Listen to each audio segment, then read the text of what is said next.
मैं एक RTI activist हूँ। समाज में हो रहे अपराध भ्रष्टाचार के विरुद्ध मेरी लड़ाई आज से नहीं, बहुत पहले से चल रही है और मैं वह लड़ाई अपनी अंतिम समय तक लड़ूंगा, चाहे इसके लिए जेल जाना पड़े, हत्या हो जाए, कुछ भी हो जाए, पीछे नहीं हटूंगा। सबसे बड़ी बात मैंने ये बताया है कि इस संविदा नियुक्ति में कुछ संविदा कर्मियों की नियुक्ति बिना जो है कि नियुक्ति निकाले, बिना प्रकाशित किए गए, यानी पारदर्शिता नहीं है और बिना सरकार के अनुमोदन की नियुक्ति की गई। जैसा कि मुझे सूत्रों के मुताबिक मिली जानकारी पर ही मैंने आरटीआई डाला।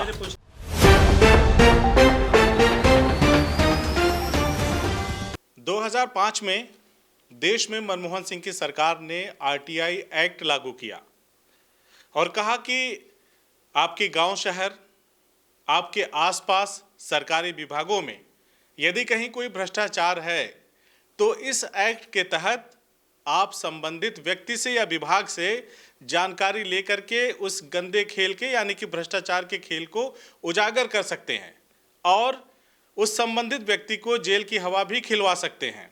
इस तरह का आरटीआई एक्ट 2005 में बना। उसके बाद तमाम घोटालेबाज इस एक्ट के माध्यम से उनका पर्दाफाश हुआ, वो जेलों में गए और एक लंबी फहरिस्त है इसकी, एक लंबी दास्तान है उसकी। लेकिन अब क्या हो रहा है उस एक्ट को लेकर के? आज अगर 2005 के बाद से स्थितियां इतनी बदल गई हैं कि आज अगर उस जानकारी को उस एक्ट के तहत आप किसी भी संबंधित विभाग से जानकारी मांग लीजिए तो पहले टाल मटोल होती है और अगर जानकारी ना मिलने पर आप थोड़ा ऊपर, थोड़ा आगे चले गए तो पक्का आपको कहीं ना कहीं जान से मारने की धमकी, हाथ पैर तोड़ने की धमकी और तमाम तरह के प्रलोभन भी दिए जाते हैं। अभी हाल ही में 2-1 दिन की घटना है, राजस्थान के बाड़मेर में एक आरटीआई एक्टिविस्ट के हाथ पैर तोड़ दिए गए। उसका कसूर बस इतना था कि वो जनता के हक की आवाज़ उठाता था। एक आरटीआई एक्टिविस्ट के हाथ पैर तोड़ने के बाद उसके हाथों में, पैरों में कीलें ठोक दी जाती हैं। उसका कसूर बस इतना था कि वो भ्रष्टाचार के नंगे खेल का पर्दाफाश कर रहा था। अगर ये एक्ट नहीं होता तो शायद उस आरटीआई एक्टिविस्ट की ये दशा नहीं होती। नमस्कार, मेरा नाम वसीम अकरम है। आप इस वक्त CIB इंडिया न्यूज़ देख रहे हैं और हमारे साथ स्टूडियो में पतरूराम विश्वकर्मा जी हैं जो कि एक मशहूर आरटीआई एक्टिविस्ट हैं। सबसे पहले आपका स्वागत है। बहुत बहुत धन्यवाद। आगे बताऊं आपको कि आज ये हमारे साथ मौजूद हैं। इन्होंने एक आरटीआई मांगी थी किसी विभाग से, जिसमें जब उस संबंधित व्यक्ति या पक्ष द्वारा जानकारी नहीं दी गई तो जैसा मैंने बताया आदमी ऊपर की तरफ रुख करता है, जिससे नाराज़ होकर के इनको सामने से बिठा करके धमकी भी दी गई और उसके बाद कानूनी कार्रवाई या पचड़े में फंसाने की भी बात की गई। तो आज ये हमारे सामने मौजूद हैं, हमारे साथ में मौजूद हैं एक और खुलासे के साथ और एक नई बातचीत होगी। और आप देखिए कि आपके आजमगढ़ में हो क्या रहा है, आपके आसपास क्या हो रहा है। अगर ऐसे आरटीआई एक्टिविस्टों को संरक्षण नहीं दिया गया, सरकार इनकी सुध नहीं लेती तो आगे आने वाले समय में आपके हक की आवाज़ उठाने वाला कोई नहीं रह जाएगा। बहरहाल बातचीत शुरू करते हैं। क्या मामला है? आपने कौन सी जानकारी मांगी थी जिसकी वजह से आपको धमकी भी दी गई और उसके बाद कानूनी कार्रवाई की बात कही गई? क्या मामला था? देखा, एक जनपद में कार्यालय है, विशेष भूमि अध्याप्ति अधिकारी का कार्यालय है आजमगढ़ जिले में। आज लगभग प्रत्येक जिले में है। मेरे द्वारा इनसे 29 मार्च 2019 को 4 बिंदु पर आरटीआई मांगी गई। अच्छा, ब्यौरा मांगा गया। हाँ, ब्यौरा मांगा गया। ब्यौरा में मुख्य चीजें ये थी कि कुछ लोग यहाँ संविदा कर्मचारी नियुक्त हैं। जहाँ तक सूत्रों के मुताबिक मुझे जानकारी मिली थी कि उन नियुक्ति में कुछ लोग ऐसे नियुक्त किए गए हैं जिनका शासन से अनुमोदन ही नहीं हुआ था। मैंने उसी संबंध में 4 बिंदु पर सूचना मांगा कि किस समाचार पत्र में ये सब नियुक्तियां निकाली गई, प्रकाशित हुई, किन किन लोगों की नियुक्ति हुई, कब हुई, कौन अधिकारी किया है। इस तरह के मैंने जब आरटीआई से मांगा इनसे मार्च में 29 मार्च 2019 को आवेदन किया पंजीकृत डाक से, तो लगभग 30 दिन में जब जवाब नहीं मिला तो हालांकि नियम तो है कि 30 दिन के अंदर सूचना उपलब्ध करा दी जाए। उसके बाद मैं खुद कार्यालय में जाकर जब संपर्क किया तो कार्यालय में संबंधित बाबू जो हैं और जो वहाँ टाइपिस्ट हैं उन लोगों ने बड़े खुले शब्दों में कहा कि हमारे विभाग से आप आरटीआई मांगना बंद कर दीजिए। अच्छा। पहली बात कि हम तो आपको जवाब देंगे ही नहीं, चाहे आप जो भी करना हो करिए। दूसरी चीज कि आप हमसे आरटीआई इस विभाग से मांगना बंद कर दीजिए, नहीं तो न तो आपका अता पता चलेगा और न आप रहेंगे। दूसरी चीज कि अगर ऐसा कुछ हुआ तो जान लीजिए किसी न किसी मुकदमे में आपको फंसा दिया जाएगा, आपका एकदम बुद्धि हरा भरा हो जाएगा। जिसके संबंध में जब मैंने प्रथम अपील दाखिल किया तो प्रथम अपील मैं 4 मई 2019 को मैं जिलाधिकारी महोदय के यहाँ प्रस्तुत किया। उस अपील में मैंने इस बात को इंगित भी किया है, आपको धमकी मिली? हाँ, कि मुझे इस तरह से कहा गया है और जिसके साक्ष्य भी मेरे पास जो मैंने भेजा है अपील में वो है। उसके बाद इन लोगों द्वारा तो भी कोई कुछ मामला नहीं हुआ। जब सूचनाएं नहीं मिली उसके बाद मैं इसकी अपील राज्य सूचना आयोग में लखनऊ में 21/11/2019 को किया। जब वहाँ अपील हुई तो लगभग 3-4 महीने बाद ही नंबर आते हैं सुनवाई के।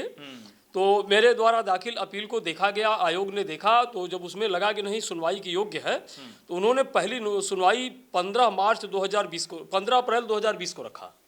15 अप्रैल 2020 को प्रथम सुनवाई हुई, उसमें मैं उपस्थित हुआ, विभाग से कोई उपस्थित नहीं रहा। अच्छा। उसके बाद दूसरी विभाग को सूचना थी इसकी? विभाग के सबको नोटिस जाती है। जैसे ये नोटिस मेरे यहाँ भेजी गई है जो, इसी वही तरह प्रक्रिया विभाग को भी नोटिस भेजी जाती है सेम, जैसे एक नोटिस हमको एक उनको भेजी जाती है। प्रथम सुनवाई पर उपस्थित नहीं हुए। उसके बाद 9/11/2019 को सुनवाई 20 को सुनवाई लगी। 9/11/2020 को सुनवाई लगी। उस सुनवाई में विशेष भूमि अध्याप्ति अधिकारी कार्यालय से चंद्रशेखर यादव अमीन उपस्थित हुए। अमीन है? हाँ, अमीन है, पद उनका अमीन है। ये उपस्थित हुए और इन्होंने आयोग से 15 दिन का समय मांगा कि मुझे 15 दिन का समय दिया जाए, मैं 15 दिन में इनको सूचना उपलब्ध करा दूंगा। आयोग ने इनको 15 दिन का समय देते हुए और अगली सुनवाई तिथि निर्धारित कर दिया। इसके बाद 4 मार्च को सुनवाई लगी। 4 मार्च 2021 को फिर सुनवाई जब लगी, इनको समय देने के बाद, तो ये कोई सूचना नहीं दिए, अगली तारीख को सुनवाई पर आयोग में उपस्थित भी नहीं हुए। अच्छा, 15 दिन का समय बीत गया और अगली सुनवाई के 15 दिन समय पे भी उपस्थित नहीं हुए। जो निर्धारित समय सुनवाई की थी उस पर भी उपस्थित नहीं हुए। उपस्थित जब नहीं हुए तो आयोग ने ये देखा कि मतलब मेरे आदेशों का अवहेलना है, आरटीआई एक्ट जो बनाया गया है उसकी अवहेलना है कि आवेदक को सूचना नहीं उपलब्ध कराई गई जानबूझ करके। तो उन्होंने 15,000 रुपए का इनको अर्थदंड अधिरोपित करते हुए अच्छा ये नोटिस भेज दिया कि आप इसके बाद तुरंत सूचना इनको दे दीजिए और नहीं तो फिर आपके उससे 15,000 रुपए की वसूली की जाएगी। अच्छा। उसके बाद भी इन्होंने सूचना नहीं दिया। सुनवाई चलते चलते कई सुनवाई हुई। अंतिम सुनवाई इनकी 9/11/2021 को हुई है, 8/11/2021 को हुई है। 8/11/2021 को जो सुनवाई रही है अंतिम सुनवाई, इसमें आयोग ने वसूली की प्रक्रिया जारी कर दिया है। जारी करने के बाद इनको नोटिस भेजा है, इनको जिला अधिकारी को नोटिस भेजा है कि भूमि अध्याप्ति अधिकारी के वेतन से काट करके या चाहे जैसे भी 15,000 रुपये इस कोष में डाल दिया जाए। जब ये इनको नोटिस मिली है तो यहाँ से सीआरओ साहब इस समय चार्ज में हैं। अच्छा। सीआरओ साहब ने क्या किया है कि तत्काल एक नोटिस बनाया है उन्होंने, मुझे नोटिस के नाम पर धमकी भरा पत्र है। अच्छा। एक तरह से एकदम नोटिस के नाम पर धमकी भरा पत्र है। यह 10 दिसंबर 2021 को उन्होंने पत्र जारी किया है। इन्होंने दिया है कि नोटिस, उसके बाद इन्होंने लिखा जो है कि आपको सूचित किया जाता है कि आप द्वारा सादा लिफाफा भेजकर सूचना अधिकार अधिनियम 2005 के अंतर्गत सूचना मांगते हुए अपीली अधिकारी के समक्ष अपील प्रस्तुत कर सरकारी कार्यों में बाधा पहुंचाने तथा सरकारी कार्य को प्रभावित किए जाने का प्रयास किया जा रहा है। आप द्वारा किसी सूचना की मांग नहीं की गई है और न तो पावती रसीद प्रस्तुत की गई है। अतः आप 3 दिन के अंदर संबंधित सूचना मांग पत्र के साथ कार्यालय में उपस्थित होकर अपनी सूचना प्राप्त कर सकते हैं। यदि आप द्वारा उपस्थित होकर अपनी सूचना नहीं प्राप्त की जाती है तो यह मान लिया जाएगा कि इस संबंध में आपको कुछ नहीं कहना है, मात्र सरकारी कर्मचारियों अधिकारियों के विरुद्ध साजिश करके सूचना अधिकार के अंतर्गत इन्हें दंडित कराने का प्रयास किया जा रहा है। इस घृणित कार्य हेतु आपके विरुद्ध कार्यवाही प्रारंभ करने की संस्तुति प्रदान कर दी जाएगी। उन्होंने आपको नोटिस? हमको इन्होंने नोटिस भेज दिया। अच्छा। अब सबसे बड़ी बात तो यह है कि सीआरओ साहब किस तरह के अधिकारी हैं, आज तक कोई समझ नहीं पाया, मैं तो नहीं समझ पाया कि जब पहले आवेदन किया जाता है तो सादा लिफाफा पहली बात रजिस्ट्री नहीं होगी। अच्छा। सादा लिफाफा रजिस्ट्री नहीं होती है। दूसरी चीज़ जी, मान लीजिए अगर आप कहते हैं कि मैंने सादा लिफाफा भेजा है, तो आपको जब सादा लिफाफा मिला था उसी वक्त आप मुझे नोटिस देकर मेरे खिलाफ कठोर से कठोर कार्रवाई कर देते हो तो मैं मानता कि आप बहुत बड़े अच्छे अधिकारी हैं। दूसरी चीज़, जब फर्स्ट अपील प्रस्तुत की जाती है तो फर्स्ट अपील में भी जो हमारा आवेदन होता है, जो सूचना मांगने का आवेदन होता है धारा 6(1) के अंतर्गत, उसको उसके साथ संलग्न करके भेजा जाता है। तो जब मैंने फर्स्ट अपील जिलाधिकारी महोदय के यहाँ किया तो जिलाधिकारी महोदय के यहाँ से साथ एक चिट्ठी बना करके, कवरिंग लेटर बनाकर उस मेरे आवेदन की अपील और आवेदन पत्र की छायाप्रति वहाँ भेज दी जाती है। अच्छा, चलिए, ये भी आपको मिला होगा। अब मैं ये जानना चाहता हूँ कि जैसे आपके हिसाब से उन्होंने आपको धमकी भरा पत्र भेजा, ठीक है। पहला तो मैं ये जानना चाहता हूँ कि आपको ब्यौरा क्यों चाहिए उस संबंधित विभाग से? बिल्कुल। संविदा कर्मियों की नियुक्ति का ब्यौरा, मतलब उसमें आपका क्या मामला क्या है, आपको क्यों वो ब्यौरा चाहिए? बस ये चीज़ मैंने पहले भी बता दिया है और फिर दोहराता हूँ, मैं एक आरटीआई एक्टिविस्ट हूँ। समाज में हो रहे अपराध भ्रष्टाचार के विरुद्ध मेरी लड़ाई आज से नहीं, बहुत पहले से चल रही है और मैं वह लड़ाई अपनी अंतिम समय तक लड़ूंगा, चाहे इसके लिए जेल जाना पड़े, हत्या हो जाए, कुछ भी हो जाए, पीछे नहीं हटूंगा। सबसे बड़ी बात मैंने ये बताया है कि इस संविदा नियुक्ति में कुछ संविदा कर्मियों की नियुक्ति बिना जो है कि नियुक्ति निकाले, बिना प्रकाशित किए गए, यानी पारदर्शिता नहीं है और बिना सरकार के अनुमोदन की नियुक्ति की गई, जैसा कि मुझे सूत्रों के मुताबिक मिली जानकारी पर ही मैंने आरटीआई डाला। मेरे पूछने का मतलब ये था कि जैसे क्या किसी आवेदक ने जो इच्छुक रहा हो कि मैं इसमें संविदा कर्मी के तौर पे भर्ती हूँ या मेरी नियुक्ति हो, इस तरह के किसी व्यक्ति ने आपसे संपर्क किया था? ना, इस तरह के किसी व्यक्ति से मुझे संपर्क नहीं, ऐसा नहीं है। जब आपको धमकी भरा, आपके हिसाब से बतौर आपको धमकी भरा एक नोटिस मिलता है, उसके बाद आपने क्या किया? हाँ, उसने क्या किया है मैंने बता दूं, ये आयोग वाली भी बात, इन्हें पहले पता होना चाहिए कि आयोग ने जो इनको नोटिस भेजा है। चलिए, उनको अगर पता होता तो ये गलती नहीं करते कि आपको धमकी भरा नोटिस देने का। अब मैं ये जानना चाहता हूँ कि उस नोटिस के प्रत्युत्तर में आपने क्या कार्रवाई की या आपने क्या किया? ठीक, इनके नोटिस का जवाब मुझे 15 तारीख को इनकी नोटिस मिली है, 15 की शाम को मिली है। 15 दिसंबर 2021 को मुझे नोटिस शाम को मिली है बाई पोस्ट। उसके तुरंत बाद मैं 16/12/2021 को सीआरओ कार्यालय में उपस्थित होकर 3 अधिवक्ता और 3 आरटीआई एक्टिविस्टों के साथ मैंने उनको अपना पत्र दिया है, जवाब उनको दिया, उनके नोटिस का जवाब दिया। साथ में मैंने ये भी बताया है उनको, मौखिक रूप से भी कहा है और लेटर में भी इंगित किया है और मैंने रजिस्ट्री भी कर दिया है उनको। उसी दिन मैंने स्पष्ट कर दिया कि मुझे मेरे इस पत्र का जवाब 15 दिन के अंदर आप दीजिए। अगर आप नहीं देते हैं तो आप पहली बात तो एक लोक सेवक हैं, सेवक होने का दायित्व और कर्तव्यों का आप निर्वहन नहीं कर रहे हैं, उल्टा हम ही को धमकी दे रहे हैं। अगर आरटीआई मांगना अपराध है तो भ्रष्टाचार उजागर करना अपराध है, तो मैं अपराध आजीवन करता रहूंगा। आरटीआई मांगूंगा, अगर आरटीआई को अधिकारी अपराध मानते हैं तो मैं अपराध करूंगा। मैं अगर ये अपराध है तो सरकार उसको बंद कर देना चाहिए। बंद कर देना चाहिए। मैं ये भेज देना, शासन में भेज दें कि बंद कर दें, लेकिन सरकार अगर नहीं बंद करेगी, ये अगर एक्ट चलेगा तो मैं ये काम करता रहूंगा। यानी अगर आरटीआई एक्ट 2005 चलता रहेगा तो आप आरटीआई लगाते रहेंगे और इस तरह से जनहित के मुद्दों को उठाता रहूंगा, चाहे इसके लिए मांगता रहूंगा, चाहे भले गोली खाना पड़े या हत्या हो जाए। जब आपने दिया उनको मौखिक में भी दिया, आपका सामना भी हुआ, 3 आरटीआई एक्टिविस्ट और वकीलों को लेकर के आपने उनसे मुलाकात की। जब आपने जवाब दिया तो उनका क्या जवाब था? उनका रिएक्शन ये था कि अरे भाई मजाक में आपने हमको गाली दे दिया, हमने आपको दे दिया। मजाक चल रहा है? हाँ, मैंने कहा सर ये मजाक की बात नहीं है, आपके मुखारबिन से इस तरह की भाषा शोभा नहीं देती है। आप एक धमकी भरा नोटिस भेजते हैं, वो मजाक है और आप लिखित रूप से दे रहे हैं, आप ओरली कहते तो। और उसमें उस विभाग में जो संविदा कर्मी नियुक्त होते हैं, पारदर्शिता की बात है जी, ब्यौरा देने के बजाय आप धमकी भरा वो देते हैं, तो वो सारी चीजें मजाक है। हाँ, मजाक है, भर्ती भी मजाक है। जी, तो मैंने उनको कह दिया है, मैंने अपने नोटिस में स्पष्ट शब्दों में लिखा है कि आपके द्वारा भेजी गई नोटिस अति निंदनीय है। आप द्वारा धमकी दिया जाना अपराध की श्रेणी में आता है।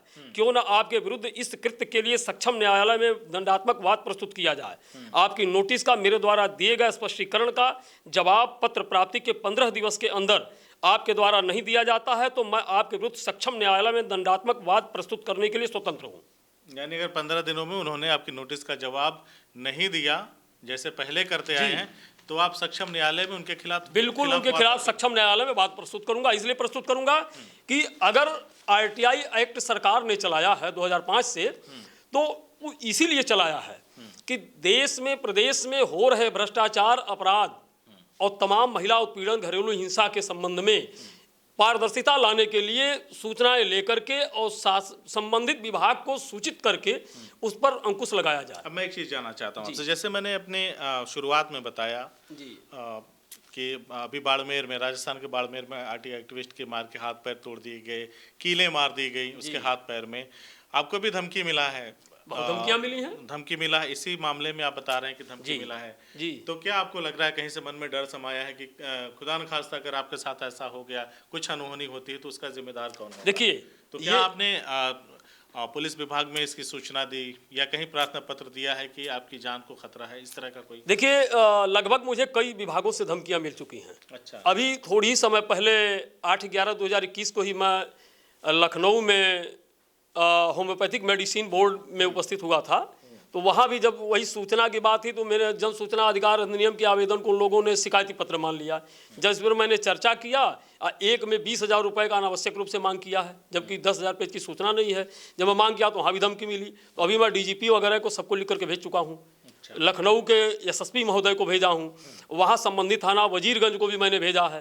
तो इस तरह की धमकियाँ मिलती हैं। देखिए, सही चीज़ है। मैं आपसे एक चीज़ जानना चाहता हूँ कि जैसे मान लीजिए आपको भी धमकी मिला, तमाम विभागों से आपने बताया धमकी मिलती है और जिसके ऊपर भी गाज गिरने की संभावना होती है, तो कहीं ना कहीं प्रतिरोध में या अपने आप को बचाने के लिए लोग इस तरह के कृत्य करते हैं। ऐसी दशा में एक आरटीआई एक्टिविस्ट अपने आत्मबल को कितना मजबूत रख पाएगा, लोगों के हक के लिए कैसे लड़ पाएगा, सही चीज़ जनता के समक्ष कैसे आ पाएगी अगर इस तरह के कृत्य सरकारी अधिकारियों के द्वारा अपराधियों की मानिंद किया जाएगा? तो आपको क्या लगता है कि भविष्य में भविष्य क्या है आरटीआई एक्टिविस्टों का और आरटीआई एक्ट का? देखिए, जहाँ तक ये धमकियाँ जो मिल रही हैं, मैं ही एक अकेला आरटीआई एक्टिविस्ट नहीं हूँ। देश और प्रदेश में तमाम आरटीआई एक्टिविस्ट हैं। अब बहुत से आरटीआई एक्टिविस्टों के साथ इस तरह की अनहोनी हो चुकी है, हत्याएं हो चुकी हैं। तो ये कहीं न कहीं भय का कारण तो बनता ही जा रहा है। और तमाम आरटीआई एक्टिविस्ट के साथ साथ मैं भी भयभीत तो होता ही हूँ। और मेरे साथ मुझे कम अगर भय है, लेकिन मेरे पीछे मेरी माँ है, मेरी बीवी है, मेरे बच्चे हैं, ये काफ़ी भयभीत होते हैं। बार बार प्रेशर बनाते हैं कि आप ये काम बंद कर दीजिए, इस काम से हमें कोई न लाभ है न हानि है। अब बल्कि हानि ये है कि आप अगर नहीं रहे तो हम लोगों का क्या होगा। इस सरकार को इस पर विशेष रूप से ध्यान देना चाहिए।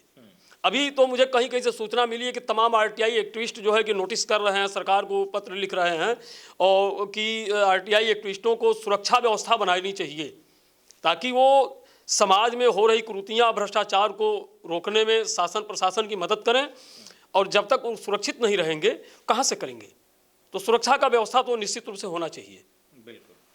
तो देखा आपने, हमने बात किया आरटीआई एक्टिविस्ट पत्रूराम विश्वकर्मा जी से, जिन्हें हाल ही में एक मामले में धमकी मिली और वो हमारे साथ बैठ करके देश दुनिया के तमाम दर्शकों के सामने आए और उन्होंने कुछ एक मामले में ब्यौरा मांगा था। संबंधित विभाग के लोगों ने उस ब्यौरे को ना दे करके तमाम हीला हवाले की और अब इन्होंने 15 दिन का समय दिया है कि इनके सवालों का जवाब दिया जाए। अब 15 दिन के बाद क्या जवाब आता है उस पर भी चर्चा करेंगे और जो भी संबंधित अधिकारी हैं, अगर हम उनसे भी बातचीत करेंगे, अगर उन्हें भी अपना पक्ष रखना है तो वो भी स्वतंत्र हैं, हम उनका भी पक्ष रखेंगे और आगे इस विषय में जो भी कार्रवाई होगी उसको आपके सामने लेकर के आएंगे। तब तक के लिए हमें इजाज़त दीजिए। हमसे बातचीत करने के लिए बहुत बहुत शुक्रिया। बहुत बहुत धन्यवाद। CIB इंडिया न्यूज की सभी खबरों को देखने के लिए लाल रंग की बटन को दबाकर चैनल को सब्सक्राइब जरूर करें, घंटी जरूर दबाएं ताकि हमारी सभी खबरों के नोटिफिकेशंस आप तक पहुंचते रहें।